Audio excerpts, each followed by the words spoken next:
오늘 우리에게 주신 하나님 말씀은 딱 한 절입니다. 한 절, 베드로전서 2장 9절인데요.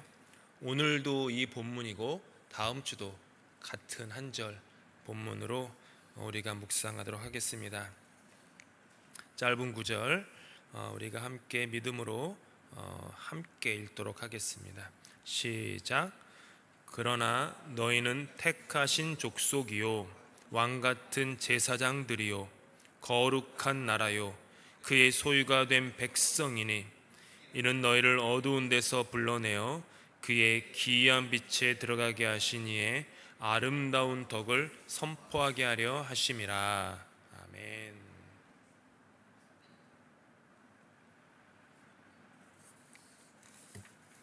지난주에 우리는 선지자로서의 그 정체성에 대해서 함께 묵상하였습니다. 우리가 이 시간 수요예배 이렇게 모였는데 특별히 이 말씀을 묵상하는 저와 여러분 모두, 또 나중에 또 동영상으로 또 말씀을 묵상할 모든 분들 마음 안에 그래, 주님이 나를 또 우리를 선지자로 부르셨지, 또 이제 오늘 묵상하는 것처럼 제사장으로 부르셨지, 다음 주에 묵상할 것처럼 그래 왕으로 부르셨지, 이런 어떤 그 마음들이 우리 안에 좀 묵직하게 세워지기를 좀 바랍니다.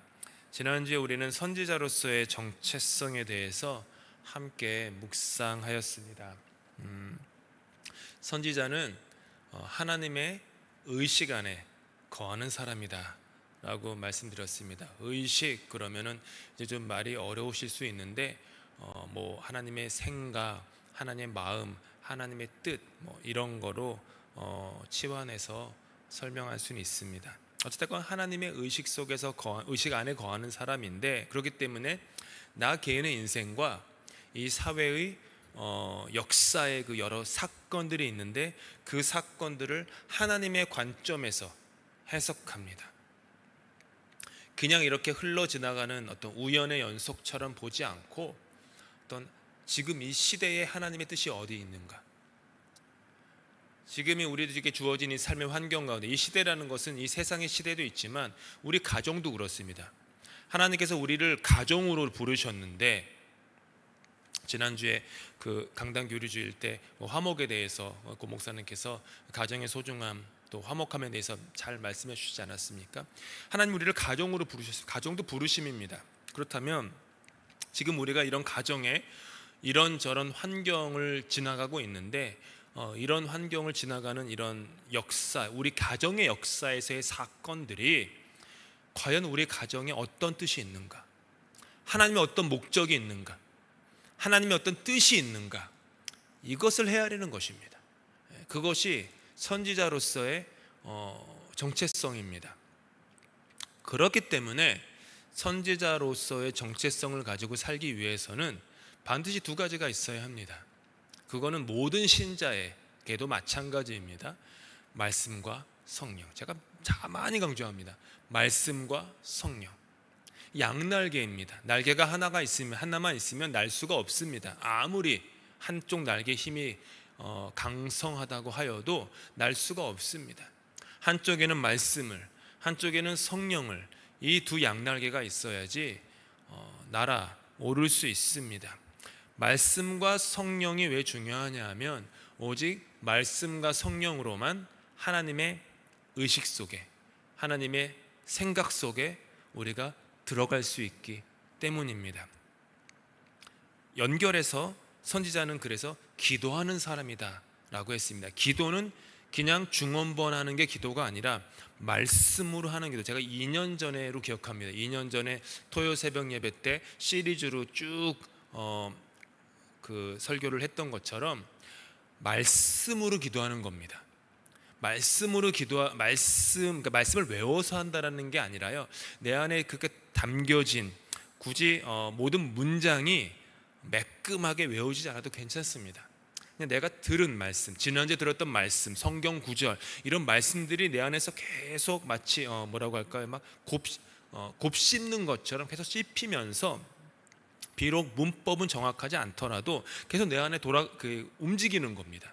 그래서 그 말씀으로 기도하는 겁니다. 말씀의 힘을 입어서 기도하는 겁니다. 또한 더불어서 성령의 도우심을 받아 기도하는 겁니다. 우리가 구할 바를 알지 못하지만 말할 수 없는 탄식 중에 우리를 위해서 통곡하시는 그 성령님의 도우심을 의지하며 기도하는 겁니다. 그렇게 나 자신을 내려놓고 주님의 뜻을 구하는 것, 그게 기도이겠죠. 그런 기도를 하는 사람을 선지자, 그런 기도를 하는 교회를 선지자라고 말할 수 있는 것입니다. 오늘은 두 번째 시간으로 제사장에 대해서 우리가 묵상합니다. 제사장은 하나님과 인간 사이를 연결해 주는 사람입니다.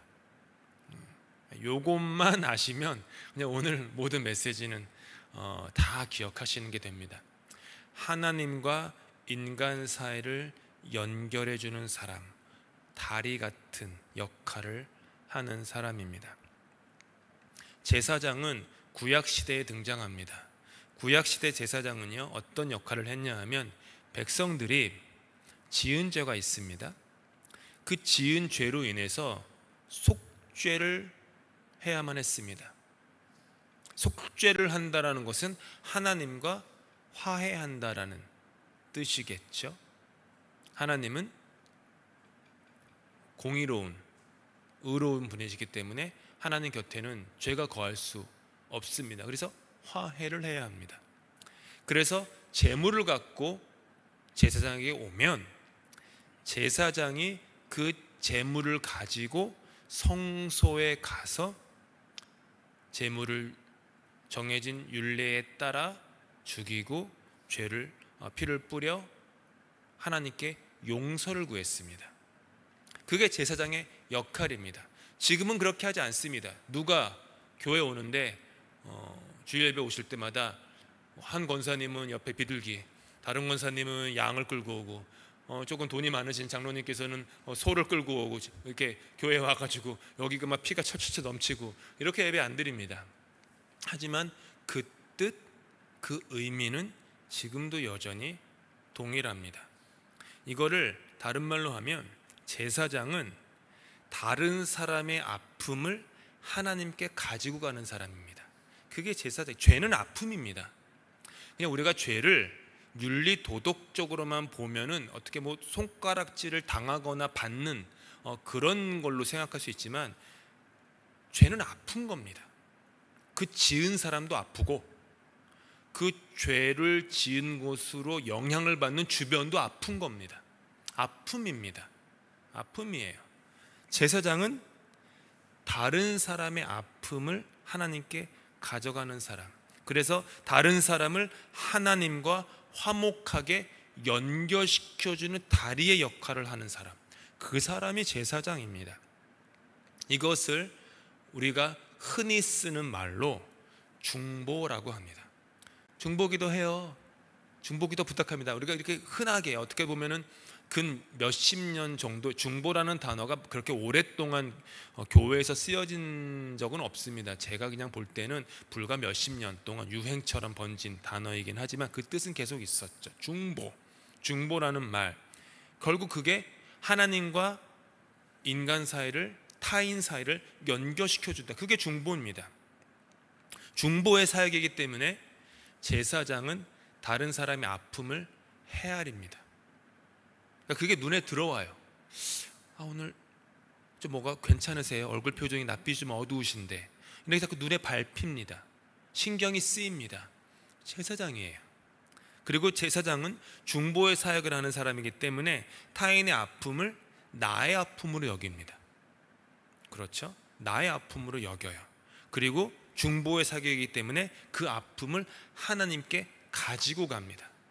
이것이 현대적 의미의 제사장입니다. 제사장은 그저 종교 의식적으로 속죄의 제사를 대행하는 사람이 아닙니다. 제가 지금까지 쭉 설명한 것이 제사장의 정체성이라고 한다면 이 제사장의 정체성은 그저 단순히 목사에게만 귀속되지 않습니다. 그렇죠?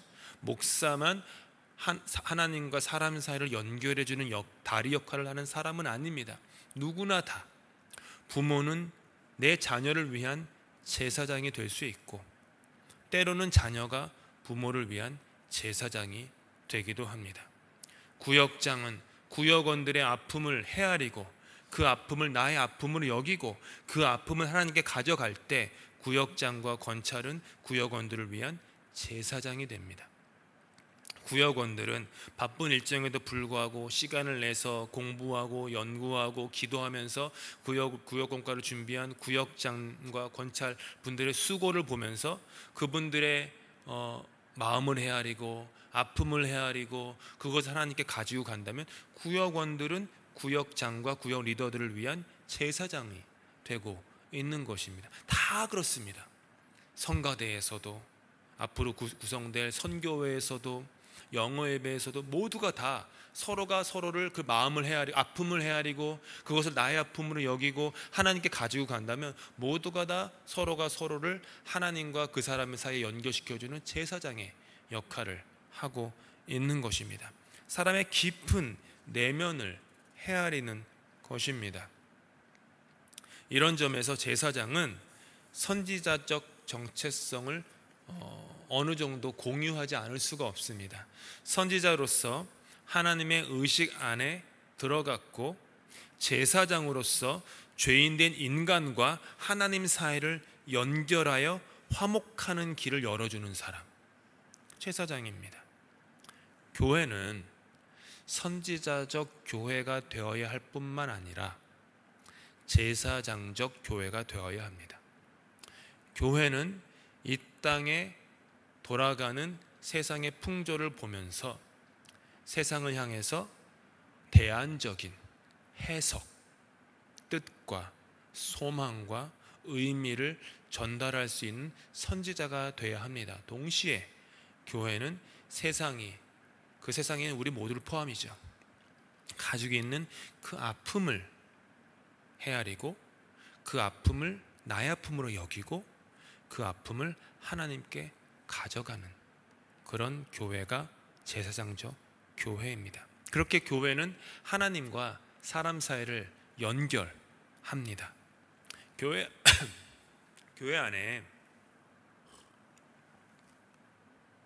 그저 관념적이고 종교적인 언어만 넘치면요, 뭔가 부족합니다. 교회에서 흔히 말하여지는 사랑, 은혜, 구원, 용서, 십자가, 이런 단어들이 신앙생활은 어떻게 보면 계속해서 기초를 다지는 게 신앙생활이에요. 사랑, 은혜, 구원, 용서, 십자가, 수많은 우리가 교회에서 자주 사용되는 말일수록 그것의 진정한 의미를 계속해서 되새기는 것, 그리고 그 의미가 21세기 지금을 살아가는 이 사회 속에, 특별히 런던 사회 속에 무슨 의미인지를 새롭게 해석하는 것이 되어야 합니다. 입으로 예수를 시인하면 구원을 받는다라고 성경은 말하죠. 입으로 시인합니다. 근데 바울은 거기서 멈추지 않고 입으로 시인할 뿐만 아니라 마음으로 믿어 구원에 이른다. 이 얘기는 뭐냐 하면 우리가 말하고 우리가 듣는 그런 말들만 가지고가 아니라 그 말들에 우리의 마음이 담겨야 된다는 거예요. 내가 하는 말에 마음이 담겨야 되고요, 내가 지금 듣는 말에 나의 마음이 담겨야 합니다. 거기서 구원의 문이 열리는 것입니다. 제사장은 마음과 마음을 연결하는 사람입니다. 지난 몇 주간 헤아림에 대해서 자주 말하였습니다. 저는요, 몇 달 동안 어떤 주제를 가지고 막 해야겠다, 별로 워낙 바쁘니까 그렇게 못합니다. 근데 제가 늘 말씀 사역을 하면서 느끼는 거는, 경험하게 되는 거는요, 의도치 않게 계속해서 어떤 주제들이 계속 반복되는 때가 다반사더라고요. 뭔가 저에게나 우리 가정에게나 이 교회에게 하나님께서 주시고자 하는 메시지인 것 같아요. 지난 몇 주 동안 제가 의도하지 않게 헤아림이라는 거에 대해서 자주 말씀을 드렸습니다. 헤아림이 뭡니까? 마음과 마음이 연결되는 겁니다. 즉 헤아린다라고 하는 것은 제사장이 되는 겁니다. 내가 하나님의 마음을 헤아리고, 그러니까 하나님이 나의 마음을 헤아리는 그 힘을 입어 내가 하나님의 마음을 헤아리고 다른 사람의 마음을 헤아리는 것, 그게 제사장입니다. 나사로가 죽음에서 살아난 그 생명의 잔치에서 마리아 혼자 예수의 발 앞에 엎드려 귀한 향유 옥합에 담긴 그 기름을 깨뜨렸습니다. 예수의 죽음을 예비했던 것입니다. 그 순간 마리아는 선지자였습니다. 그렇죠? 예수님의 마음을 헤아렸잖아요. 그 순간 마리아는 제사장이었습니다. 예수님의 죽음을 앞둔 예수님의 슬픔과 사람들이 아무것도 모르고 즐기고 있는 즐거움을 연결한 겁니다.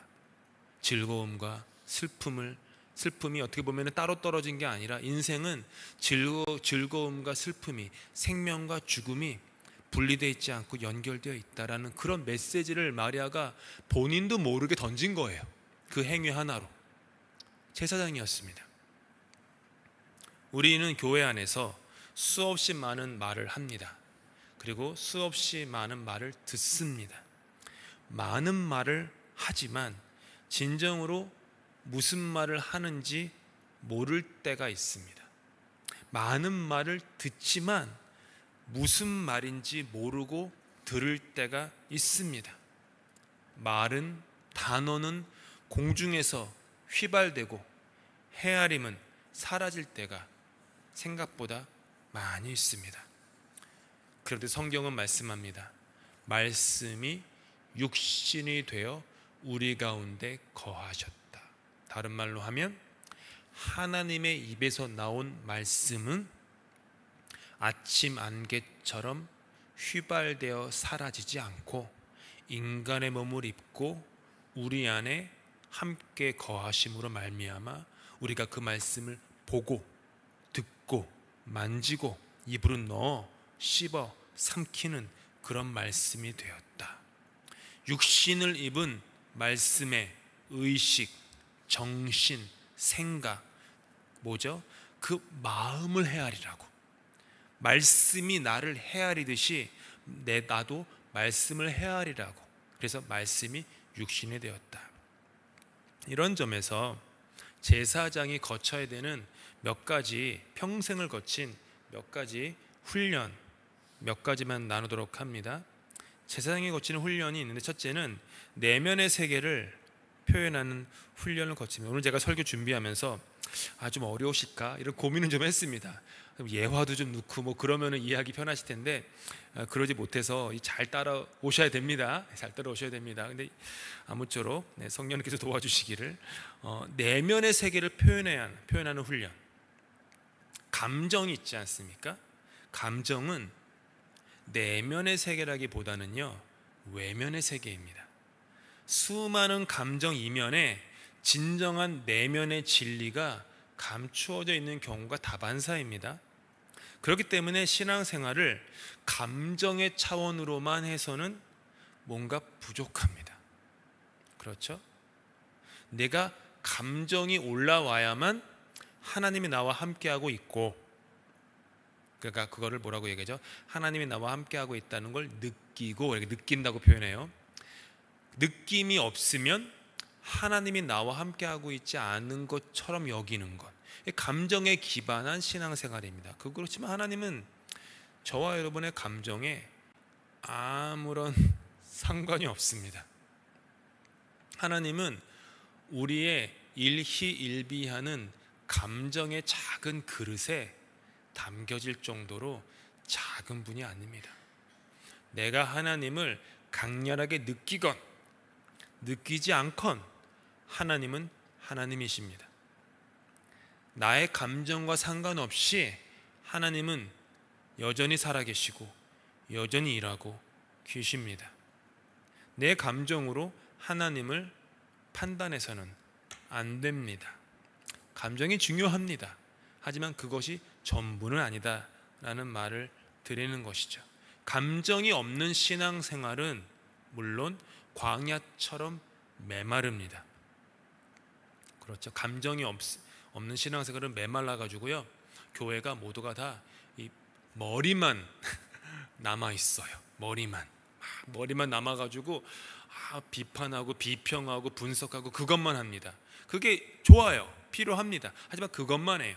반면 감정만 있는 신앙은 참된 지식 없이 인내와 성실이 결여되기 때문에 그냥 즉흥적인 화산처럼 삽니다.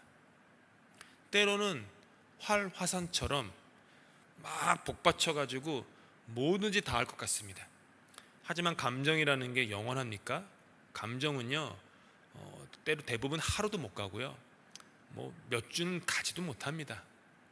화라산 같은 나의 뜨거운 주님을 향한 감정이 다음 날 갑자기 휴화산이 되다가 다음 주가 되면 사화산으로 변합니다.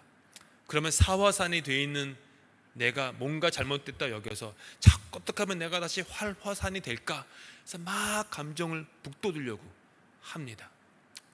되기도 해요. 하지만 그것만 반복해서는 신앙생활이 참 연약해집니다. 교회를 움직이는 힘이 감정뿐이라면 공동체는 반석 위에 서지 못합니다. 지와 정과 의, 머리와 가슴과 이 배가 다 함께 삼위일체처럼 어울려야 합니다. 그렇죠? 머리, 가슴, 배. 배라고 하는 것은 더 깊이 있는 깨달음, 묵직한 어떤 것을 뜻하는 것이겠죠. 감정보다 더 깊은 곳에 있는 내면의 세계를 볼 수 있고 그것을 말할 수 있고 그곳에서 말씀과 성령으로 일어나는 거듭남을 사모하고 경험해야 합니다. 그래서 내면의 세계는요, 결국은 존재에 대한 것입니다.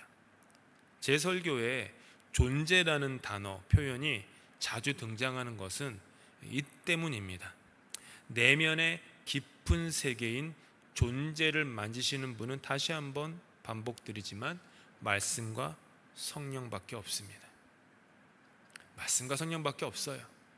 내 존재, 내 내면의 깊은 곳에 있는 그 무엇인가를 사람의 말이 건드립니까? 사람이 그것을 봅니까? 안 됩니다. 내가 뭘 하려고 해도 변화도 되지 않습니다. 말씀과 성령이 변화시킵니다. 우리가 비록 좀 멋지게 설명은 못하더라도 저와 여러분이 하나님을 인격적으로 만나 경험하고 내 나름대로의 거듭남, 중생의 경험을 한 것을 뒤돌아보면 그 모든 거듭남, 중생의 경험들은 100이면 100 다 깊은 내면의 자리, 존재의 자리에서 일어난 일들입니다. 그게 말씀과 성령이 하시는 역사입니다. 말씀과 성령이 왜 그런 역사를 합니까? 우리는 못 보지만 말씀과 성령은 감정과 느낌, 그 층, 저 밑에 있는 내면의 그 층을 아시고 보시기 때문입니다.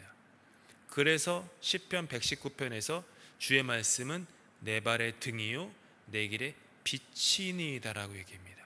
수많고 많은 비유 중에 등이요 빛이라고 왜 말합니까? 말씀이 내 안에 감추인, 아까 우리 찬양으로 고백한 것처럼 주는 볼 수 없는 상처를 만지신다고 우리가 찬양하지 않았습니까? 그 깊은 곳에 있는 그것을 말씀이 비추기 때문입니다. 그래서 아픕니다. 말씀을 깊이 만나게 되면 아플 때가 많습니다. 내 안에 있는 나도 몰랐던 것이 드러나기 때문입니다. 아픕니다. 괴롭습니다. 반드시 거쳐야만 되는 과정입니다. 그런데 우리가 기억할 건 이거예요. 사탄도요, 우리 내면을 압니다. 그렇죠? 사탄은 초월적 존재잖아요. 우리 내면의 깊은 곳을 압니다. 그래서 그것을 드러냅니다. 것 봐, 이것 봐, 이렇게.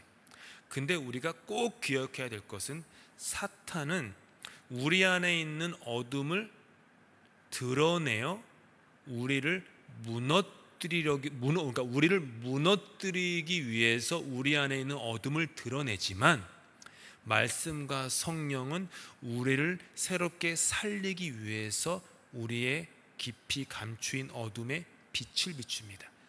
이게 차이예요. 사탄은 죽음을 주기 위해서 드러냅니다. 발각시킵니다. 말씀과 성령은 새 사람 되게 하기 위해서 드러냅니다. 시작도 경로도 결과도 다릅니다. 치과 의사가 충치를 온전한 치아로 살리기 위해 빛을 비추듯이, 외과 의사가 환부를 도려내 온전한 내장으로 살리기 위해 어둠 가운데 빛을 비추듯이 말씀과 성령은 그렇게 합니다. 그렇기 때문에 말씀과 성령은 언제나 우리에게 은혜가 됩니다. 생명이 됩니다. 구원이 됩니다. 두 번째 훈련은, 제사장은 고통을 나누는 훈련을 거칩니다.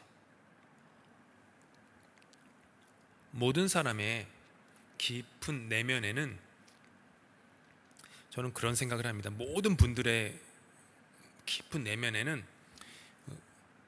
공터가 있습니다. 공터.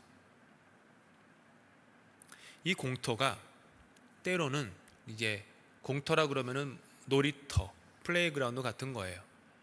때로는 내 마음을 헤아려서 함께 공터에서 노는 벗들이 있을 때가 있지만, 또 많은 경우에는 이 공터에 나 홀로 덩그러니 그냥 놓여 있을 때가 있습니다.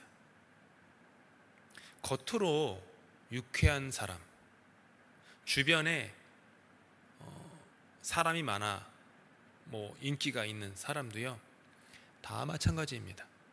내면에는 깊은 공터가 있습니다. 존재는 근본적으로 고독하기 때문입니다. 이런 인간의 현실 앞에서 제사장은 그 사람의 공터와도 같은 존재의 아픔을 함께 느낍니다. 그거를 긍휼이라고 합니다. 긍휼. 긍휼은 영어로 compassion이라고 합니다. compassion은 라틴어에서 온 영어 단어입니다. 두 단어의 합성어입니다. com 단어와 passion, passion, 이 두 단어의 두 라틴어의 합성어가 compassion, 긍휼 혹은 자비란 뜻입니다. passion은 흔히들 열정이라고 얘기하지만 원래 의미는 고통입니다. 그래서 예수님의 순환을 영어로 표현하는 단어가 Passion of Christ라고 하죠. 영화 제목도 그래서 Passion of Christ 그거 있지 않았습니까? 수십 년 전에. Passion은 순환, 고난입니다. 그리고 앞에 있는 단어 com은 함께하다, 영어로 with, 함께하다입니까? 고통과 함께하다. 그게 긍휼입니다. 그게 긍휼이에요. 예수님을 긍휼하시다라고 우리가 고백하면 나의 고통과 함께 하신다라는 뜻입니다. 예수님이 저 사람에게 긍휼하시다라고 하는 것은 예수님이 저 사람의 아픔과 함께하고 계시구나라는 뜻입니다.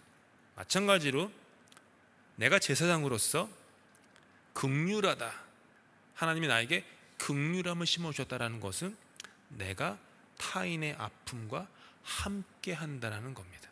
그게 compassion, 긍휼입니다. 타인의 고통을 나눌 수 있는 사람, 저는 그것을 영적인 능력이라고 믿습니다. 세상에 수많은 사람들이 있지만 다른 사람의 고통을 느낀다, 다른 사람의 고통과 함께한다. 교회에서는 워낙 이런 선교라든지 구제 사역이 많고 그렇기 때문에 좀 자연스럽게 느껴질지 모르지만요, 조금만 눈을 돌려 사회를 바라보면요, 이런 일들은 흔한 일이 아닙니다. 세상 어디에서 다른 사람의 고통을 함께하는 경우가 있습니까? 많지 않습니다. 교회는 그런 곳입니다. 함께 고통을 나누는 곳. 고통을 나누기 위해서 때로는 지갑을 열기도 하고, 고통을, 아픔을 함께 나누기 위해서 때로는 내게 주어진 여분의 시간을 그 사람이나 그 사회를 위해 주기도 하고, 고통을 함께 나누기 위해서 내가 해결해 줄 수는 없지만 아파하는 마음으로 내가 작정하고 기도하고 금식하고 하는 것들, 교회가 그런 고통을 나누기 위해서 함께 아파하면서 뭔가를 조직하고 도움의 손길을 구성하고, 이런 것들 다 마찬가지겠죠. 우리가 원주민 단기 선교를 올해 가게 되는데, 결국 그 사역의 궁극적인 밑바닥에 흐르는 정신은 제사장의 정신입니다. 하나님과 그들 사이에 다리가 되어주는, 연결을 하는 역할을 하려고 가는 것입니다. 그들의 아픔을 공감하고 느끼고, 내가 전능자가 아니기 때문에 해결해 줄 수는 없지만 공감하며 하나님께 기도하고 뭔가 그래도 함께 할 수 있는 그런 자리를 마련하기 위해서 가는 것 아니겠습니까? 예수님께서는 고통을 함께 나누는 분이셨습니다. 나사로의 죽음을 보시면서 눈물을 흘리셨습니다. 하나님으로부터 너무너무 멀어지고 있는 예루살렘을 보면서, 예루살렘아, 예루살렘아, 닭이 그 병아리를 제 품에 품는 것처럼 내가 너희를 품었건만 너희는 내 품에서 이렇게 떠나버리는구나 우셨습니다. 그분께서는 십자가의 자리로 내려가셨습니다. 사람들이 고통받는 그 자리로 내려갔다라는 겁니다. 제사장은 그런 사람입니다. 우리가 잘 아는 선한 사마리아인의 비유에서 고통을 당해 길가에 내팽개쳐져서 신음하던 사람이 있었습니다. 그거는 그냥 강도를 그 사람이 재수없게 만나가지고 삶에 어떤 우환을 당했다, 그 뜻이 아닙니다. 하나님이 걸어가라고 하신 그 길에서, 그 경로에서 뜻하지 않게 아픔을 당해 벗어나 존재의 구석 웅덩이에서 홀로 고독한 공터에서 신음하고 있는 우리 인간의 현실을 그렇게 예수님께서 비유로 표현하신 겁니다. 그렇게 구석 웅덩이에서 신음하고 있는 그 사람을 제사장이 보고 지나갑니다. 참 예수님께서 탁월한 이야기꾼이신 게 수많은 사람 중에 제사장을 넣습니다. 거기다가 제사장이 지나가요. 뭐죠? 본분을 망각했다라는 겁니다. 제사장은 다른 사람의 아픔을 자기 아픔으로 여기고 그 사람을 하나님과 화목시키는 사람인데 지나갑니다. 레위인도 지나갑니다. 레위인은 성전에서 일하는 사람입니다. 늘 성전을 들락날락하는, 어떻게 보면은 교인입니다. 세례교인입니다. 근데 지나갑니다. 지금으로 치면은 목사님도 신부님도 전도사님도 다 지나간 겁니다. 그 다음에 레위인은 뭐죠? 당회원도 권사회도 집사회도 재직회도 세례받은 모든 사람들이 그냥 지나간 겁니다. 사마리아인만 그 사람을 보고 아파했습니다. 사마리아인은 유대인들이 멸시하는 사람, 그렇게 뜻밖의 인물이 강도 만난 자의 이웃이 되어 주었습니다. 다른 말로 하면 제사장이 되어 주었습니다. 그의 자리로 내려가 상처를 싸매고 머물 곳으로 옮겨 주었습니다. 지금 돈을 내지만 여관비가 혹시 더 들면 내가 돌아와서 여분의 여관비도 내가 내겠습니다. 끝까지 책임을 져줬다라는 거죠. 여기서 중요한 건 문제의 해결이 아닙니다. 선한 사마리아인이 강도 만난 자의 문제를 해결했다라는 게 초점이 아니라 선한 사마리아인이 강도 만난 자의 아픔과 함께했다, 이게 초점입니다. 함께함이 선한 사람이 되는 겁니다. 우리가 함께하면 선한 사마리아인이 됩니다. 보나님 교회 이번에 다녀와서 당회와 또 목회팀에 아주 좋은 그런 안내와 또 정보를 많이 듣고 왔는데, 우연처럼 이제 교회를 이제 서기 장로님께서 목사님과 함께 교회 구석구석을 이제 보여주시면서 우리 다녔는데요. 제가 이제 보나님 교회 제가 많이 다녀오지 않았습니까? 노회 때문에 많이 다녀왔지만 지나오다가 거기에 사진 큰 이렇게 액자가 있는데 그 다른 인종의 어린이들이 막 이렇게 붙여 있는 거예요. 그러면서 장로님이, 서기 장로님이 지나가시다가 여기 이렇게 어린이들이 있는데 위에 보니까 월드비전 써 있는 거예요. 아시다시피 월드비전 그 아이를 입양해 가지고 하는 거잖아요. 그래서 월드비전 하시네요. 그러니까 네, 우리 월드비전 하는데 교회가 이제 67년에 창립됐다고 하더라고요. 저희보다 3년 전 창립된 거, 동부교회가 보나님 교회가 된 거니까 67년이 돼서 그럼 몇 년 된 거죠 올해? 55년. 매년마다 그 55주년이면은 55명, 56년이 되면 56명, 57년이 되면 57명, 이렇게 그 월드비전을 통해 가지고 아이들을 그 교회가 입양한다, 후원한다라는 거예요. 그래서 그 매년 이렇게 늘리고 있습니다. 이렇게 하더라고요. 좋지 않습니까? 그게 얼마나 큰, 저는 월드비전이 아니라 어디죠? 컴패션이라는 단체를 통해서 수십 년 동안 후원을 했었고, 결혼 전에는 또 수십 년 동안 월드비전을 통해서 하나를 입양해 가지고 하나에 입양하면은 성인이 될 때까지니까 한 갓난아기 때부터 입양을 하면은 한 16년, 17년 동안 후원을 하는 거죠. 그렇게 되는데 그렇게 했었습니다. 그래서 제 가정은 이런 얘기해서 죄송하지만 결혼기념일에 태어난 아이를 입양을 했어요. 저희가 7월 1일 캐나다 데이가 결혼기념일인데, 그래서 어떤 의미가 있는 아이를 입양할까 하다가 7월 1일생을 막 찾았죠.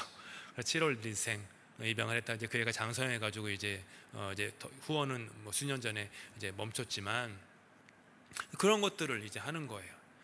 그런 것들이 바로 선한 사마리아인의 좀 되고자 하는 몸부림 아닙니까? 그게 뭐 온전하다고 볼 수는 없지만 그래도 뭔가 해보려고 하는 그런 몸부림입니다. 찾아보면 그런 일들이 부지기수입니다. 이 교회도 그런 좀 이렇게 일어나 빛을 발하라 올해 주제인데 그런 일들을 찾아서 해 나가야겠죠. 마지막으로 제사장은 깊은 묵상의 훈련을 하는 사람입니다. 세상은 겉모습이 전부인 것인 양 돌아갑니다. 겉으로 보이는 모습이 인생의 전부로 생각하고 수많은 정보와 SNS의 홍수 속에 살고 있습니다.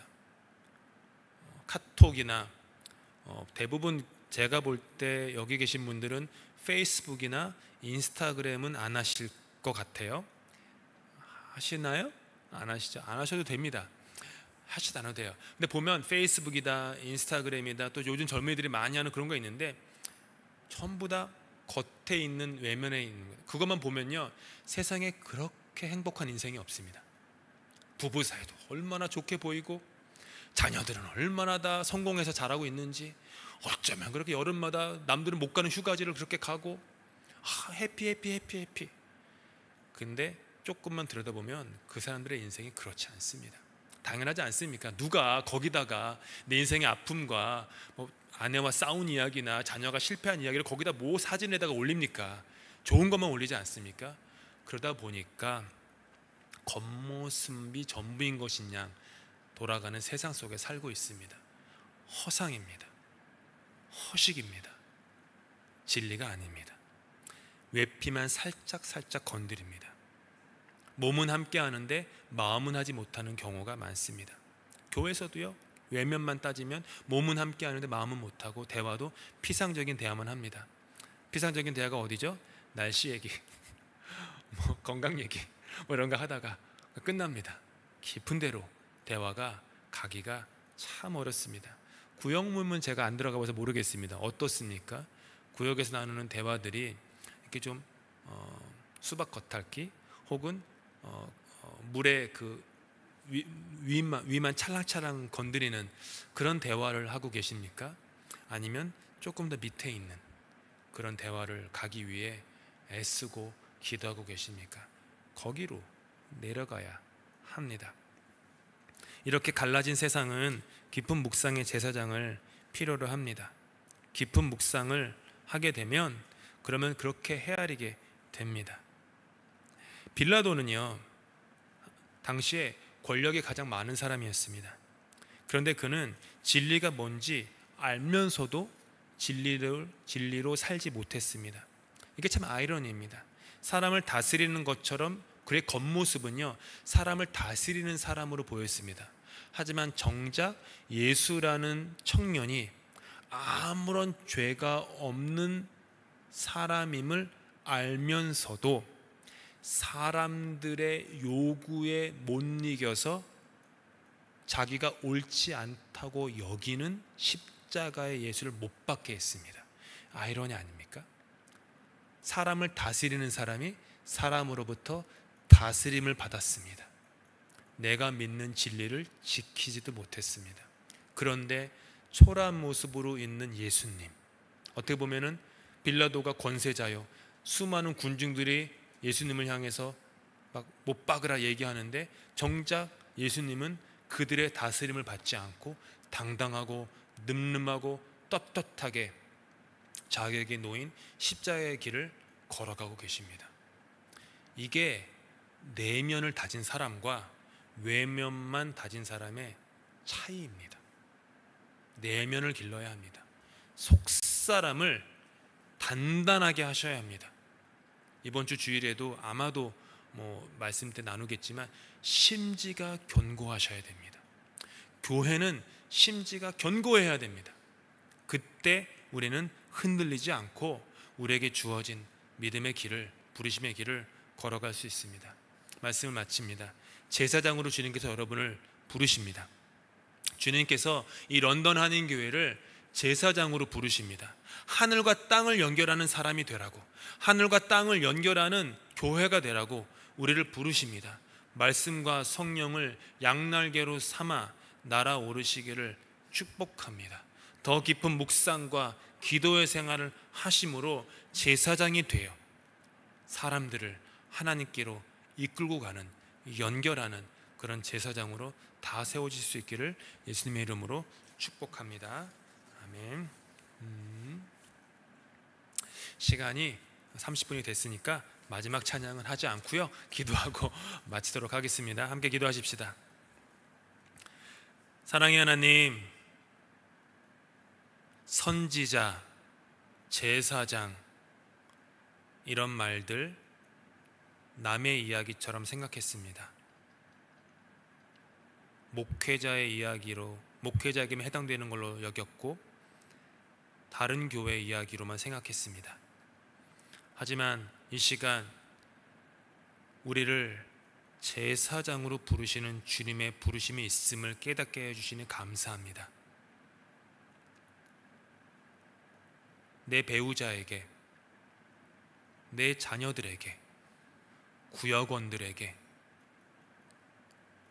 같은 교인들에게, 또 이 사회에 제사장으로 세워지도록 주님 나를 일으켜 주시옵소서. 우리 런던 한인교회가 제사장 교회가 되기를 간절히 소망합니다. 하나님과 사람을 연결하는 다리가 될 수 있도록 도와주시옵소서. 이 편의 죄악된 세상과 저편의 하나님 세상의 중간에는 너무 절벽이 깊고 넓습니다. 예수 십자가 의지하여 사람들을, 이 편의 사람들을 저편으로 옮길 수 있는 그런 제사장의 다리가 되는 런던 한인 교회가 되도록 주님 우리를 복내려 주시옵소서. 우리가 하는 모든 예배, 모든 교제, 모든 사역들이 제사장적인 사역이 되게 하사 하나님과 사람 사이를 연결함으로 말미암아 하나님과 화해하고 화목하며 주와 함께 길 걷는 우리들 되도록 주님 은혜 베풀어 주시옵소서. 주님께서 가르치신 기도 예배 마칩니다. 하늘에 계신 우리 아버지, 아버지의 이름을 거룩하게 하시며 아버지의 나라가 오게 하시며 아버지의 뜻이 하늘에서와 같이 땅에서 이루어지게 하소서. 오늘 우리에게 일용할 양식을 주시고 우리가 우리에게 잘못한 사람을 용서하여 준 것 같이 우리 죄를 용서하여 주시고 우리를 시험에 빠지지 않게 하시고 악에서 구하소서. 나라와 권능과 영광이 영원히 아버지의 것입니다. 아멘.